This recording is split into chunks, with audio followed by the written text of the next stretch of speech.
News 16 Kerala.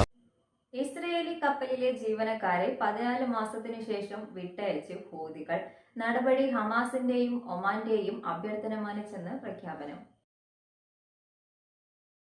ഗസയ്ക്ക് പിന്തുണ പ്രഖ്യാപിച്ച് 2023 നവംബറിൽ ചെങ്കടലിൽ നിന്ന് പിടികൂടിയ ഇസ്രയേലി കപ്പലിലെ ജീവനക്കാരെ വിട്ടയച്ച് യമനിലെ ഹൂതികൾ. ഇസ്രയേൽ വെടിനിർത്തൽ പ്രഖ്യാപിച്ച പശ്ചാത്തലത്തിലാണ് നടപടിയെന്ന് സുപ്രീം പൊളിറ്റിക്കൽ കൗൺസിൽ അറിയിച്ചു. ഒമാന്റെ മധ്യസ്ഥതയിൽ നടന്ന ചർച്ചയും ഫലസ്തീനിലെ ഹമാസിന്റെ ആവശ്യവും തീരുമാനത്തിന് കാരണമായി. ഇതോടെ ഒമാൻ വായുസേനയുടെ വിമാനം സൻആയിലെത്തി തടവുകാരെ കൊണ്ടുപോയി.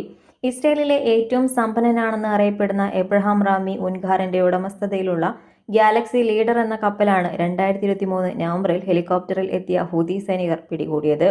ബഹാമാസ് എന്ന രാജ്യത്തിന്റെ പതാകയുമായിട്ടായിരുന്നു ഈ കപ്പൽ സഞ്ചരിച്ചിരുന്നത്.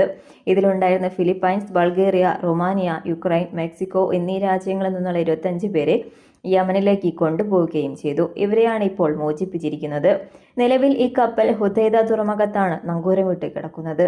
ഗസയിൽ വെടിനിർത്തൽ വന്ന പശ്ചാത്തലത്തിൽ ഇനി മുതൽ ചെങ്കടലിലൂടെ സഞ്ചരിക്കുന്ന US, UK കപ്പലുകളെ ആക്രമിക്കില്ലെന്ന് ഹൂതികൾ പ്രഖ്യാപിച്ചിരുന്നു.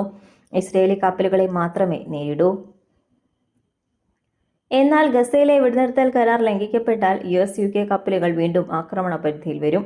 ഇസ്രയേലിന്റെ അധിനിവേശത്തിനെതിരെ ഹൂതികൾ പ്രഖ്യാപിച്ച കടൽ ഉപരോധം ഏഷ്യയും യൂറോപ്പും തമ്മിലുള്ള ഊർജ്ജ വ്യാപാരത്തെയും ബാധിച്ചിരുന്നു. ഇത് സൂയസ് കനാലിൽ നിന്നുള്ള ഈജിപ്തിന്റെ വരുമാനവും പകുതിയാക്കി. News 16 news desk. പക്ഷമില്ല, വിവേചനമില്ല. നേരിനൊപ്പം, നാടിനൊപ്പം, നാട്ടുകാർക്കൊപ്പം. News 16 Kerala channel.